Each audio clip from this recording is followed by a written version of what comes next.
Yang saya hormati pimpinan dan seluruh teman-teman anggota Komisi 5, yang saya hormati Pak Menteri beserta jajarannya. Pertemuan pada siang hari ini pertemuan yang sangat spesial sebenarnya, karena keinginan Pak Prabowo untuk mewujudkan 3 juta rumah itu pada akhirnya kita bisa bahas yang disampaikan langsung oleh pembantu beliau di sini. Karena selama ini menjadi banyak pertanyaan di masyarakat, keinginan mulia seorang pemimpin untuk memfasilitasi rakyatnya mendapatkan rumah yang layak, mengatasi kebutuhan primer. Ini harapan kita semua, harapan seluruh rakyat Indonesia. Tapi jujur, pimpinan dan Pak Menteri setelah jajaran, setelah saya dalami slide yang saya terima dan juga paparan yang tadi baru saja disampaikan, saya melihat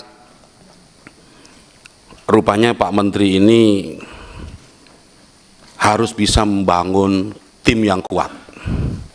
Saya merasakan denyut bahwa ini one man show, tidak melibatkan sebuah organisasi yang kuat untuk mewujudkan cita-cita Bapak Presiden. Ada beberapa catatan yang ingin disampaikan, izin dari meja pimpinan, mungkin saya juga nanti ingin berkorespondensi sedikit ya untuk mempertajam tentang peta jalan ini. Pertama, kalau kita lihat tadi paparan di awal ya, soal akses kepemilikan atau mendapatkan rumah yang layak. Ya, kalau kita lihat dari data PPS ya yang disampaikan Pak Menteri tadi, dari 2025 sampai dengan 2029 itu cuma 1,7% Pak kenaikannya. Ini dengan target 3 juta rumah loh, padahal di era sebelumnya yang targetnya itu 1 juta rumah, itu aksesnya meningkat per tahun 2,6%. Ini bagaimana? Dari situ saja kita sudah mulai melihat harusnya orang semakin mudah mendapatkan akses ketika jumlah ini diperbesar. Itu satu catatannya, tapi nanti tolong dijelaskan. Tapi sebenarnya tanpa beliau jelaskan tentang ini gitu ya, saya ingin langsung Pak tentang angka 3 juta tadi yang disampaikan. Ini menarik sekali ya, dari yang disebut upaya lain, selesai proses rencana upaya ini, saya melihat kok ini Pak Menteri mengambil bahasa Pak Presiden, ini rencana 3 juta kok jadi omon-omon gitu loh. Ini angka Pak ya, angka ini cuma capaian Pak, KPI-nya nggak ada. Berapa rupiahnya? Ketika disebut yang upaya itu sebanyak 2.247.088, ini belum ada anggarannya, belum ada pelaksanaannya. Ini udah bulan Mei loh Pak. Yang 2,24 juta ini masih entah di mana. Bapak tidak menjelaskan kapan ini akan diselesaikan. Terus kita bicara regulasi ya, saya ingin konfirmasi Pak sekarang. Tadi Pak Menteri bilang ini terkait dengan, saya ngambil satu contoh saja tentang dana desa. Pak Menteri sebut di situ itu direncanakan 123.000 ya. Dan kalau menurut pengertian Pak Menteri, rencana itu artinya anggarannya tersedia, pekerjaannya belum dimulai. Betul ya Pak Menteri? Ya, betul ya. Saya mau konfirmasi dulu. Tolong nantinya juga bisa dilihatkan ya, biar kita nanti semua bisa. Kita saksikan. Mau polanya langsung ngomong atau mau bagaimana, disepakati aja Pak? Iya, saya udah minta izin tadi sama di meja pimpinan. Ya, kan belum dijawab. Satu kali saja. Ya, silakan ya, satu kali aja. Dijawab aja. Jadi kalau memang kita sepakati aja polanya, saya setuju aja. Ini yang saya tunggu. Ya, cuma kita bersepakat supaya jangan gaduh. Mau saya dengarkan, saya jawab langsung, atau boleh interupsi? Saya ikutin pimpinan aja. Mau selesai? Nggak, ini biar tidak bias, Pak. Tidak. Sekali aja saya izinkan. Setelah itu nanti satu kali jawabnya. Silakan. Setelah sudah minta tadi. Silakan. Ya, kalau di paparan Pak Menteri terkait dengan renovasi dana yang diambil dari sistem keuangan desa itu sebanyak 123.000. Pertanyaan saya, Pak Menteri, 123.000 desa ini, 123.000 rumah ini, itu di desa mana saja? Ada nggak desa yang di Banyumas? Ada nggak? Dari rencana 123.000 ini yang anggarannya sudah ada. Yang disebut di rencana kan sudah ada ya Pak ya? Pak Sekjen, Pak Dirjen ya? Jangan tanya, sudah cukup, pertanyaan sudah cukup tadi. Bicara aja. Saya ingin nanti ini dijawab ya. Ya, terima kasih pimpinan. Ya, karena saya pengen memastikan ya, karena sistem keuangan desa itu ada aturannya sendiri, Pak. Mereka itu rigid. Tidak boleh semena-mena menentukan target dari dana desa 123.000.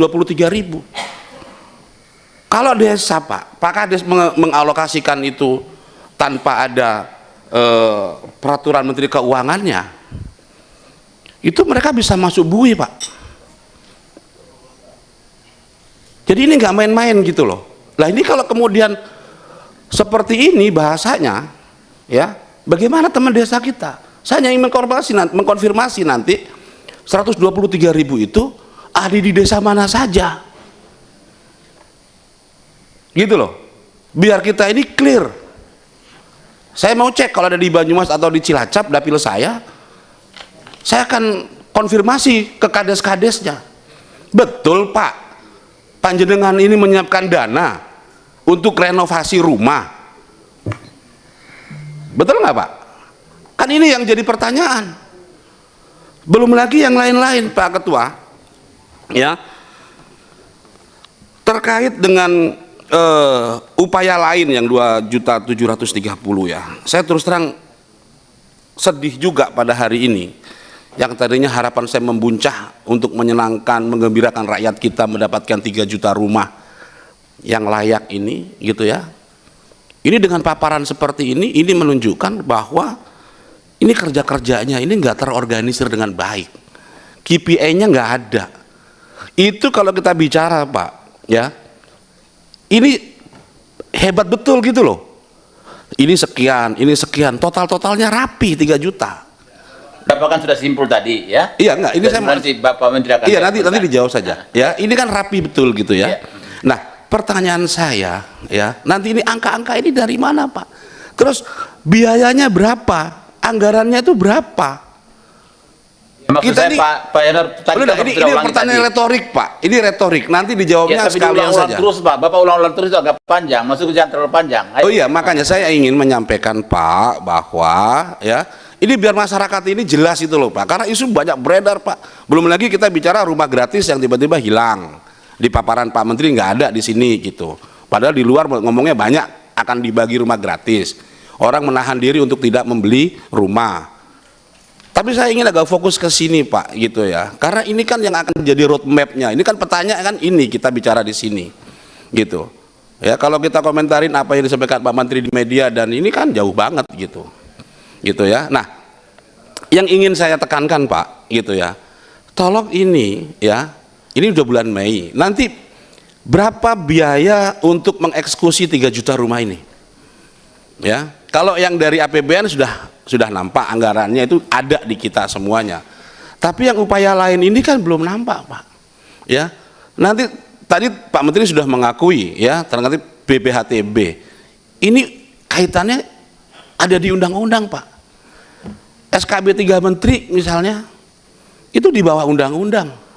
Mereka dilindungi undang-undang sesuai dengan kemampuan masing-masing daerah. Betul, mereka ini kita semua anak bangsa, tapi mereka juga punya tanggung jawab. Kita semua punya tanggung jawab, dan kita nggak boleh melepas tanggung jawab kita kepada pihak lain. Itu poinnya buat saya, ya.